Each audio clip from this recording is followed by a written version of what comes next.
3.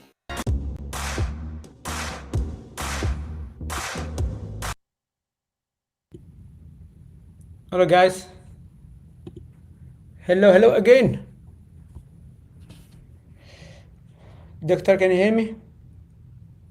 Anyone else? Okay. Can you hear me, Rushed? Can you hear me, guys? We can hear you. Can you hear us? Yes, we can. I can very well.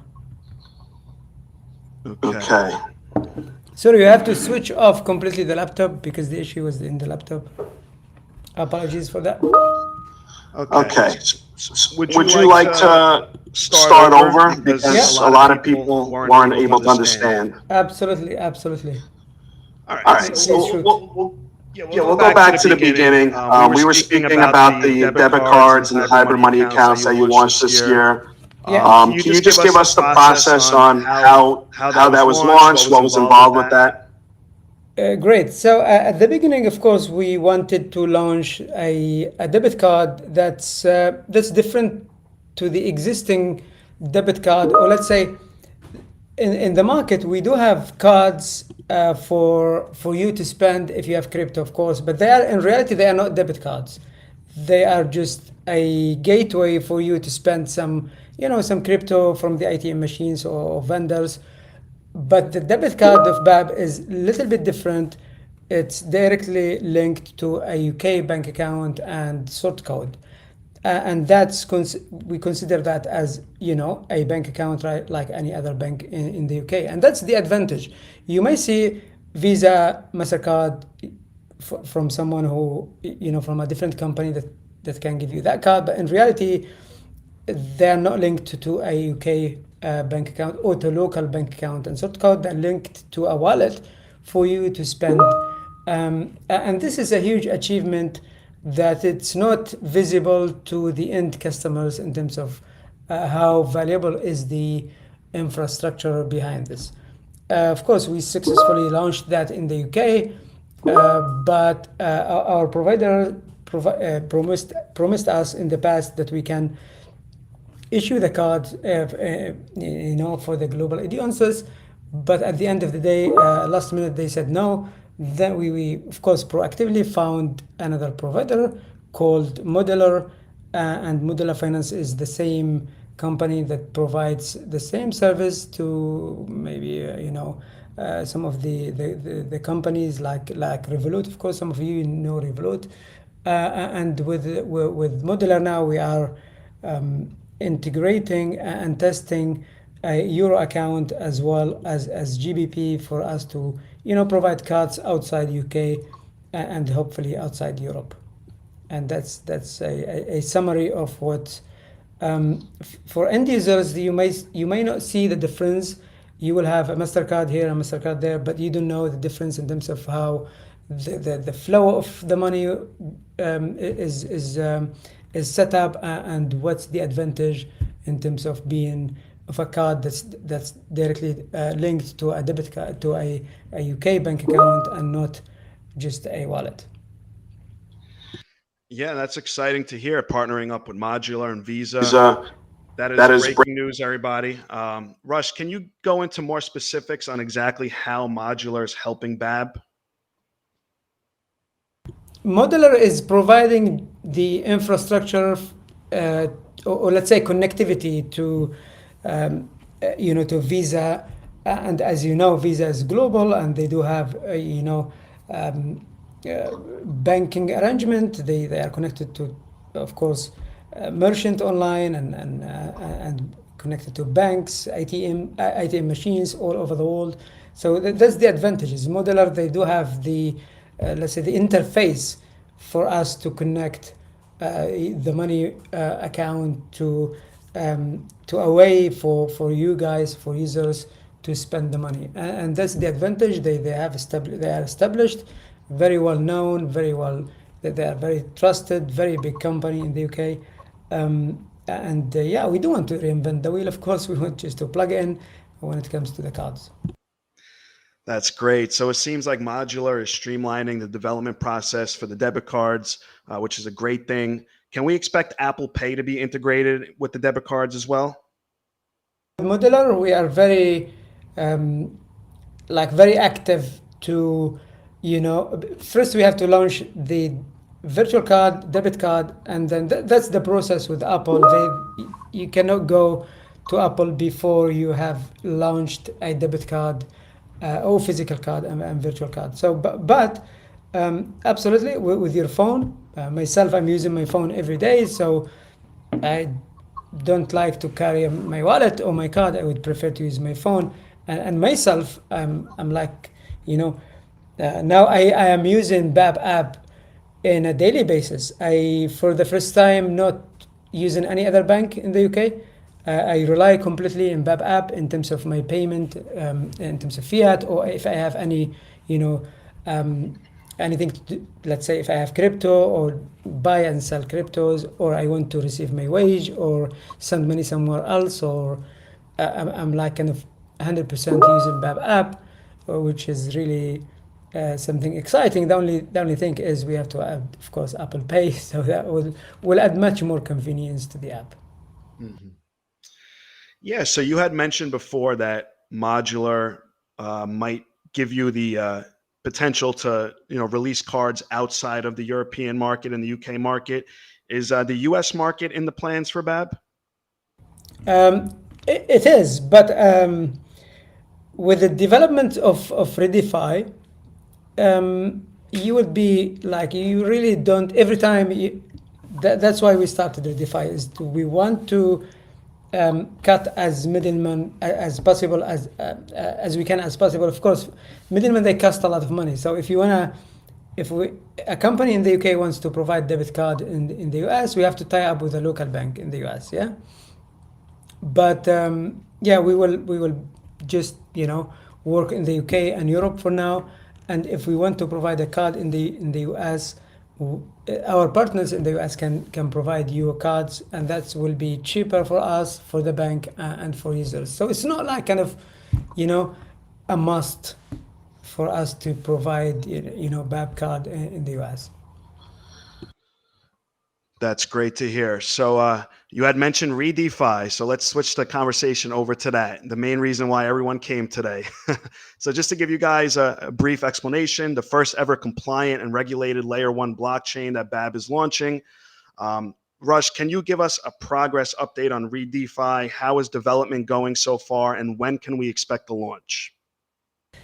Yeah, these are very, this question has a lot of questions, and of course we have to expand on this. So since we started, I think it's even this year, if I'm not mistaken, we mentioned that we are, BABB is starting its own layer 1 blockchain.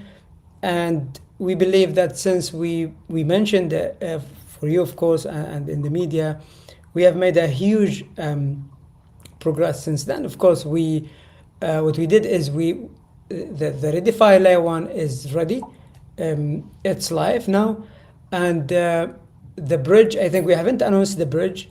So the bridge is a way for, BACS holders to send and receive, BACS to or let's say to the ERC20, or because BACS will be also an RDF20.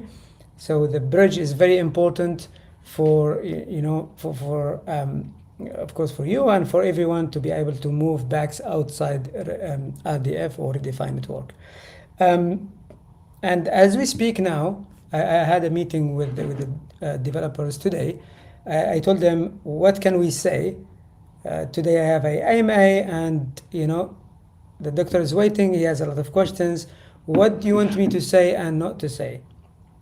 So what we can say today that you haven't heard in the media before is the Redify DEX, which is the exchange. This is a very, very big project, and it's an exchange that will be, our own exchange. It's also decentralized. It's let's give you a reference. It looks like a Uniswap, but it's not like Uniswap exactly. It's Uniswap for fiat. or let's say for the on-chain money, which is much more disruptive. And they promised that this DEX will be, or the decentralized exchange of the on-chain money, will be ready by the end of next week. And for you guys that don't really understand the complexity and how much it costs and how long it takes, for us, we are very very happy to hear that, the decentralized exchange for the on-chain money on Redify will be ready by the end of next week. And but again, we at the same time we are working on the on-chain money, which is the wallet itself, and these are the things that it's not visible to you, but in the back end they are very significant progress. Given the market condition, of course, Doctor, the market is not doing well. The investor, either they are investors in fiat or let's say in crypto, they are, they don't have liquidities, and everyone is cautious about liquidity. And but we, if you can see from the media, or I can also confirm that publicly, that we are hiring, not almost every day, but we are looking for people almost every day. But unfortunately, talent is very very rare and scarce, of course. But we, if we can have, if we can find the right talents, we would be able to even hire every day. Given that we have two issues: the market is not doing well, but we are in the back end that it's not visible to you, of course, guys, is we are doing very, very well. I'm very excited about the developments of the Redify project itself. That's much more exciting than just a debit card, to be honest, Doctor. Wow, that is breaking news, guys. You heard it here first. The Redify DEX, the decentralized exchange. That's breaking news. That's great. So is this going to be an exchange just for the on-chain money, or is it going to include crypto tokens as well? Very good question. I'm surprised, Doctor. That's a very smart question. Unfortunately, it's not gonna be for cryptocurrencies. It will be only for BACs. So BACs will be in the middle of these on-chain money. BACs will be there because in the West, of course, and in the developed countries, the FX or foreign exchange, or when you want to change, let's say, GBP to euro, you take it for granted. You can go any online or even to any bank locally and then exchange it.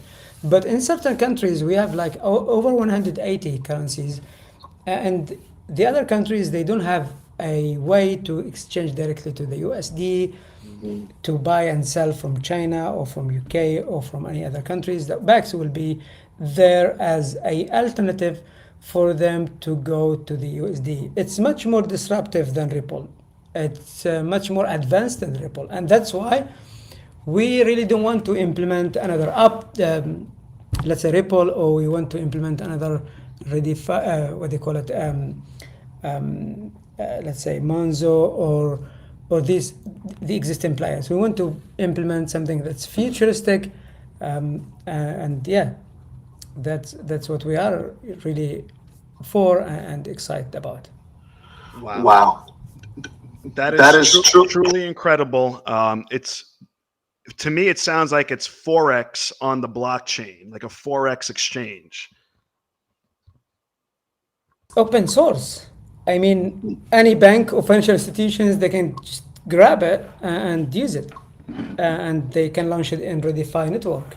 It's not just for BABB, or because we know that open source is much more, innovative, and it allows a lot of, transparency, competition. But at the end of the day, everything is developed, or let's say executed, in the Redify network. And BACS is the gas fee. BACS is going to move from just a simple token in ERC20 to its own, currency, which is the let's say the native currency, or let's say it's like ETH in Ethereum.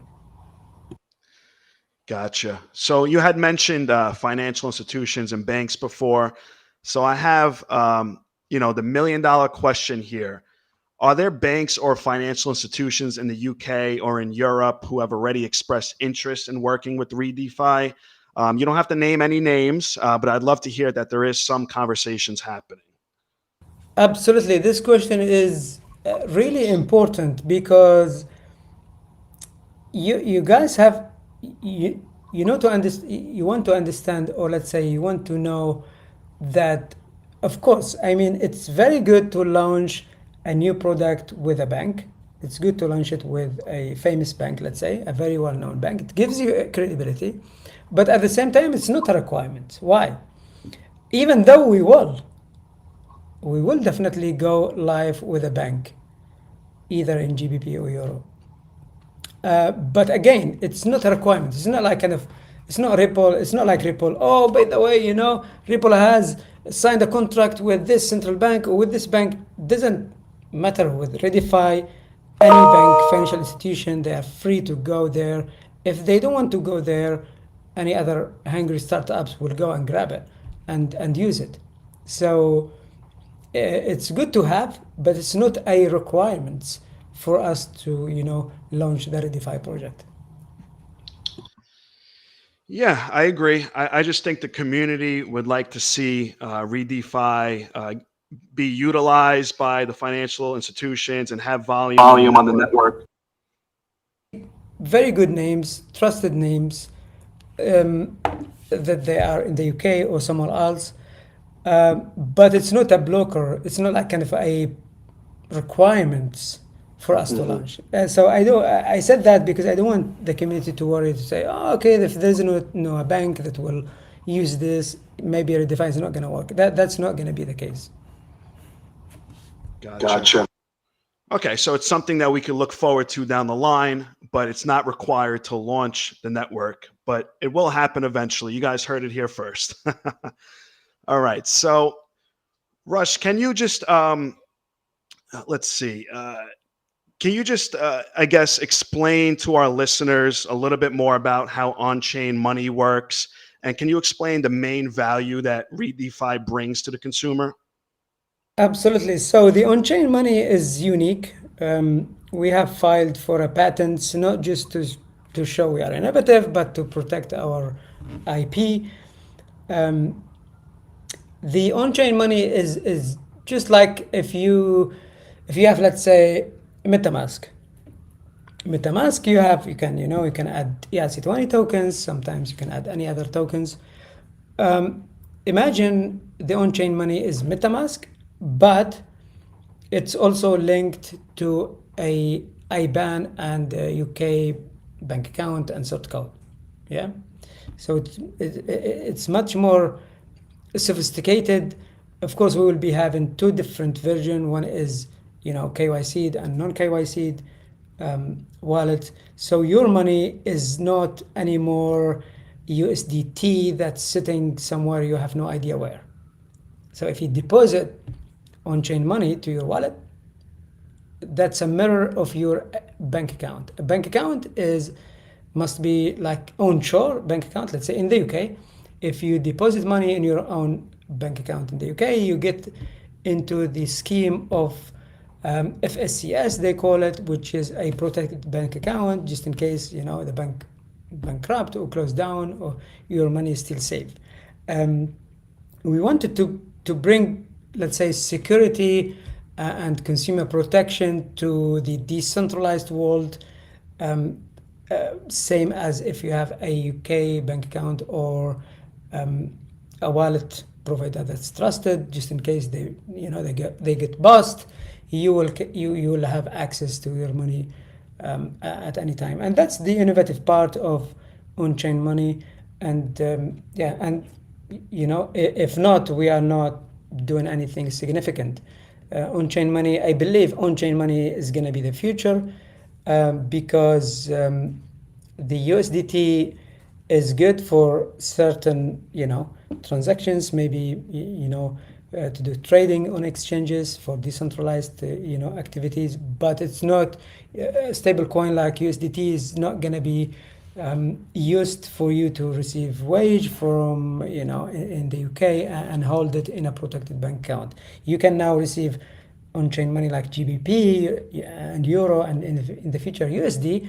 It's on-chain, it's decentralized, like like USDT, but at the same time you have the extra layer of protection and security of, if anything happened to the provider, you can go back and claim your money. Thanks for clarifying that. And I'm sure we'll have plenty of live listener questions about ReDeFi in just a moment. But I wanted to speak a little bit about the BAX token. I know the most common question we always get in AMAs is, when is BAX getting listed on new exchanges? As you know, recently KuCoin and MEXC both stopped working for USA users. And currently, there's not really much liquidity for BAX on decentralized exchanges like Uniswap. How are you planning on increasing BAX liquidity and making it easily accessible to everyone around the globe?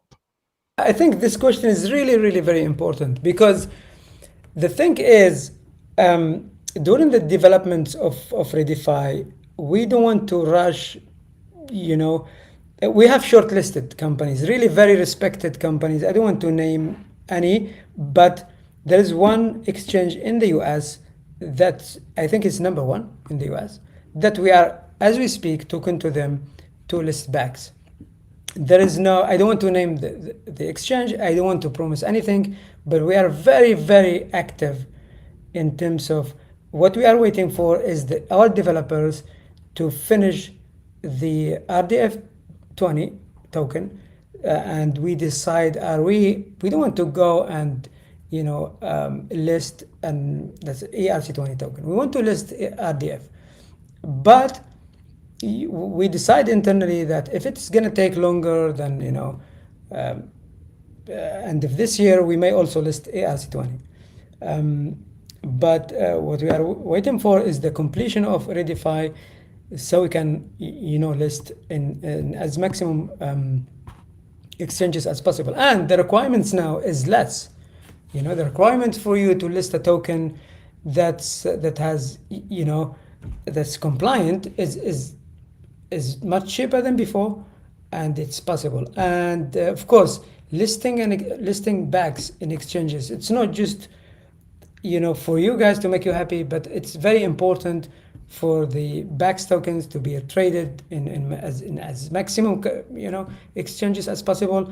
And don't forget, the BABB app in the future will be monetizing the whole ecosystem based in BAX. We want to charge in BAX. We want to pay gas in BAX, and it's very, very important to push for listing.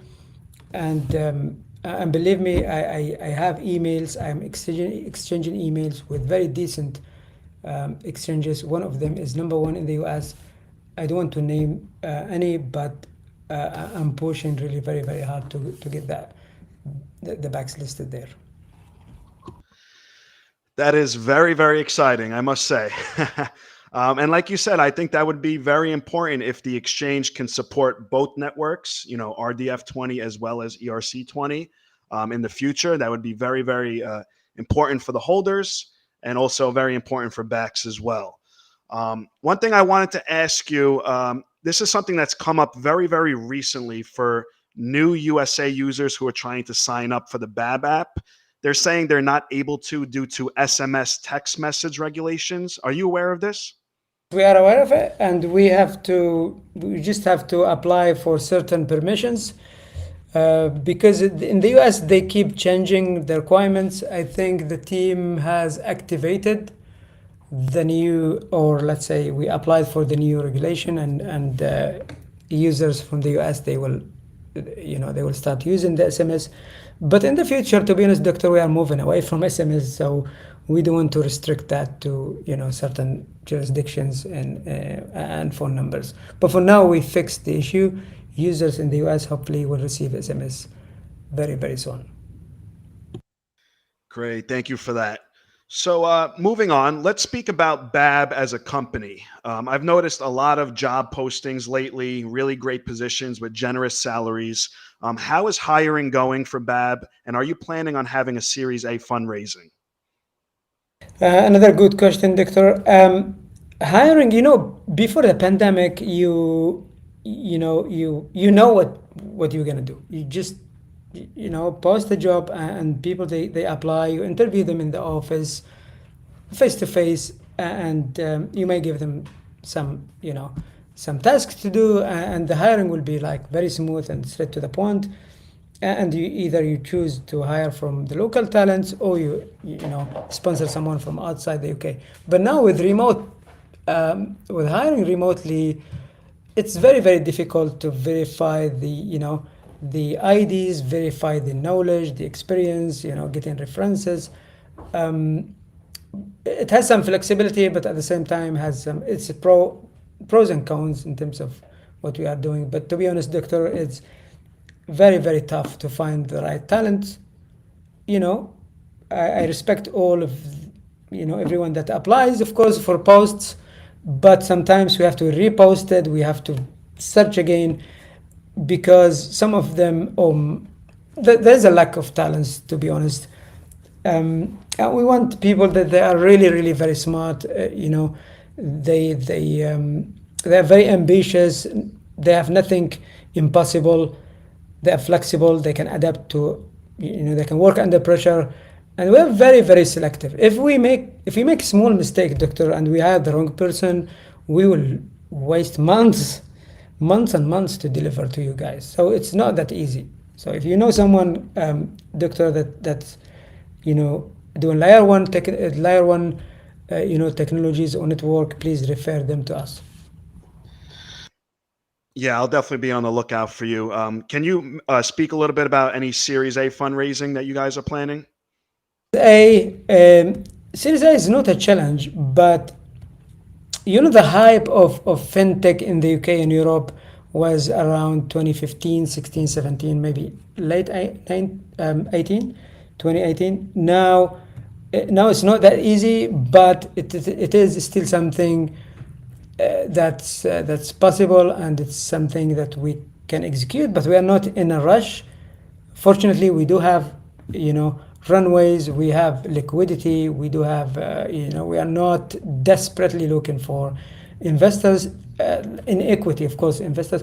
But if we find like a smart money, because some of them they just want to hit and run, they will ask you, okay, we want this, and we want to make money very quickly, and we want to exit.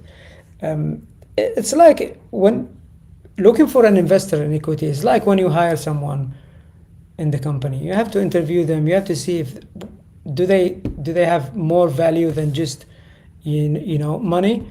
And but definitely, I'm receiving emails from time to time saying, okay, if you are looking to raise funds, let us know. But just to let you know, if we are going to do Series A, we will aim for another crowdfunding. The benefit of crowdfunding is you work with thousands of investors. They will download the app, and I think it's another opportunity for us to acquire customers. It's if we are going to go for Series 1 or Series A next year, it's going to be hopefully a crowdfunding with either Crowdcube or Seeders or any other provider in the UK.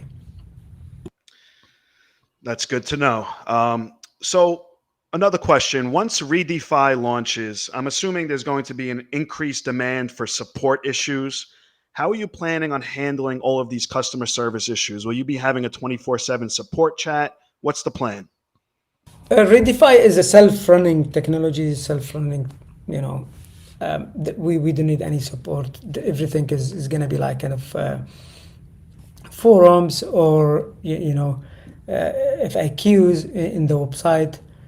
It's very easy to run a node, very easy to stake, very easy to execute or deploy applications on ReDeFi.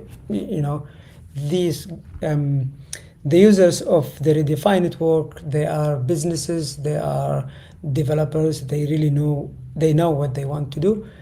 But in the BAB app side, you're right, there will be increased demand of support, and we are trying to automate as maximum as possible, trying to be responsive as soon as possible. We're trying to minimize the time for closing tickets, but in the Redify side, I'm not sure we will need any customer support.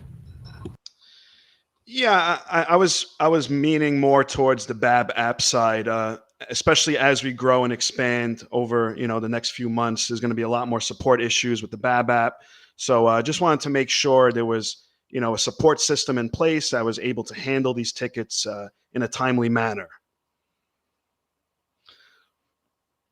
That's yeah. For now, we're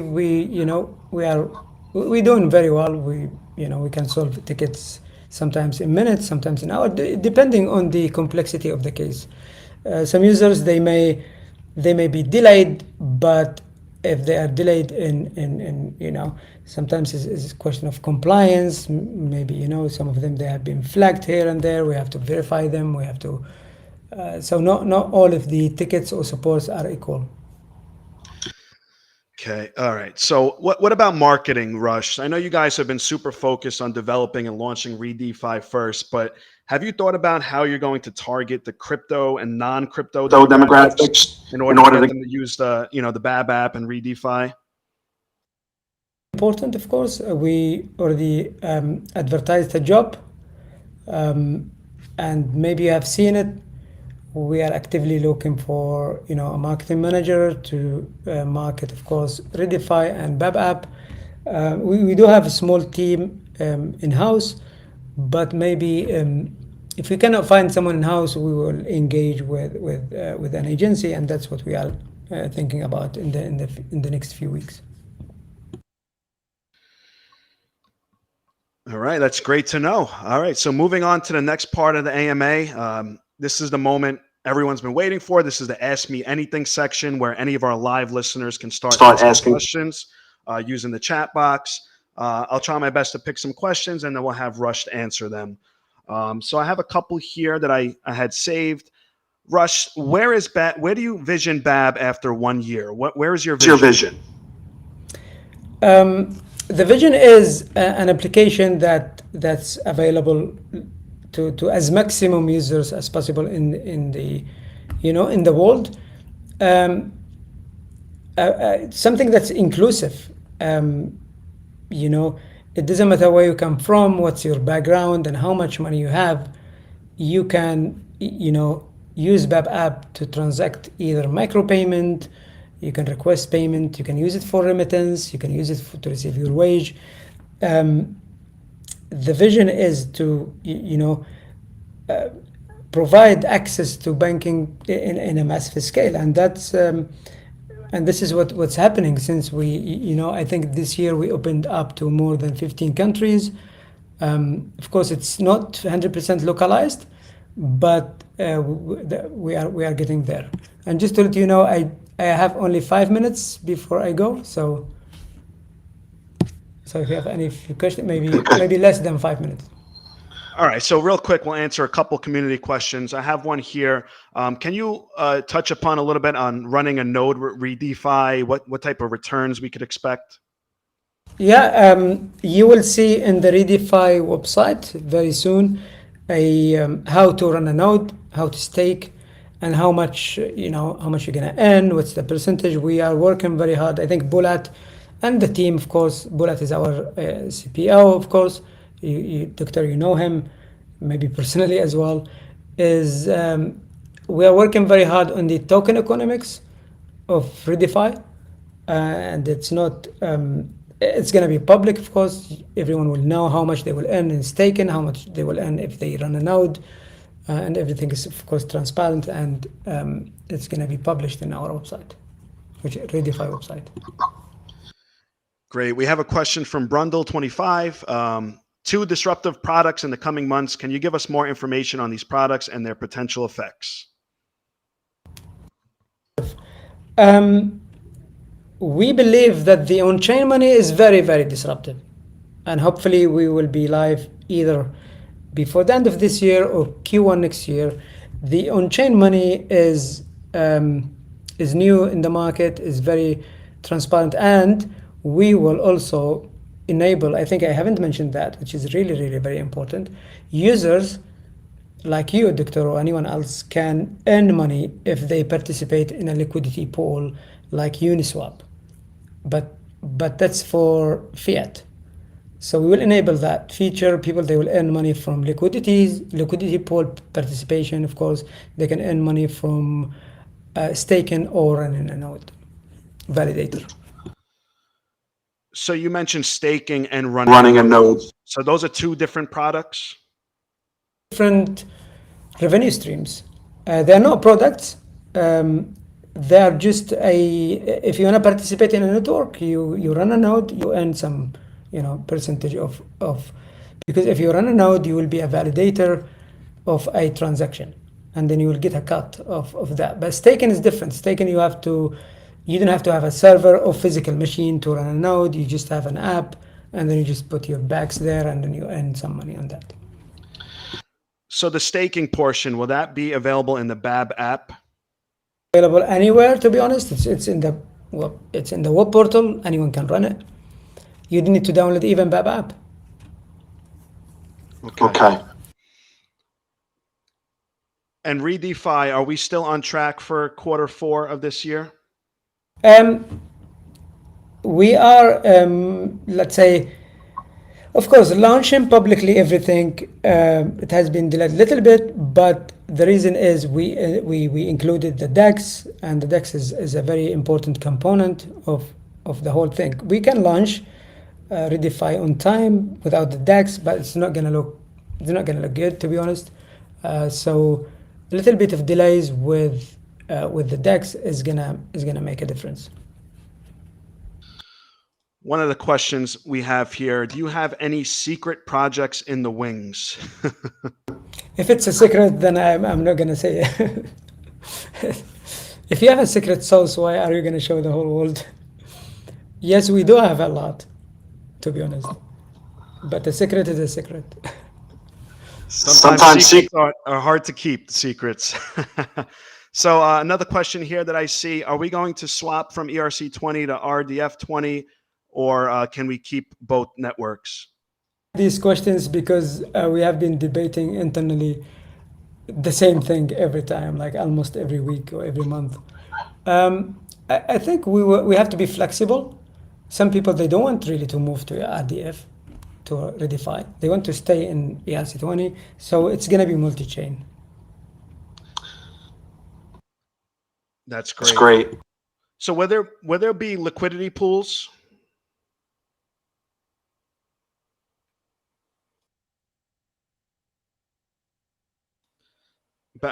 Rush, you're muted.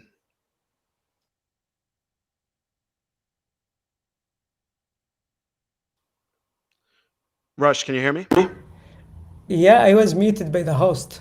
Okay. Can you speak about liquidity pools? Yeah, liquidity pools will be available for the DEX. So if you want to participate in a liquidity pool to earn some cash for the on-chain money, you can do that. Great. So I see now it's 2:00. Did you have any closing comments You wanted to make before we wrap up?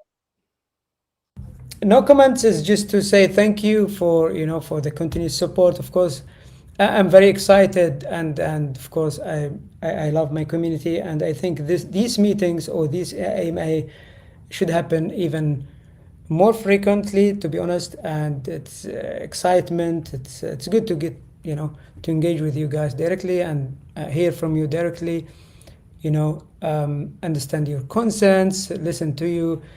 I think next time we have to open up to the community to speak, and I want to listen more than just speaking and answering questions. I want to listen to a lot of, we can do it casual, doesn't need to be formal. We can hear from, the community, their concerns. Sometimes they have ideas, they have, questions, and hopefully we can do that more than, let's say, we aim to do it. Let's hope for one monthly AMA or monthly discussion.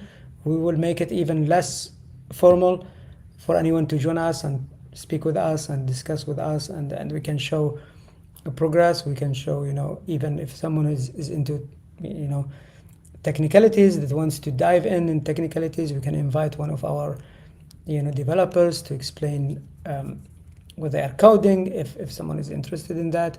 But definitely,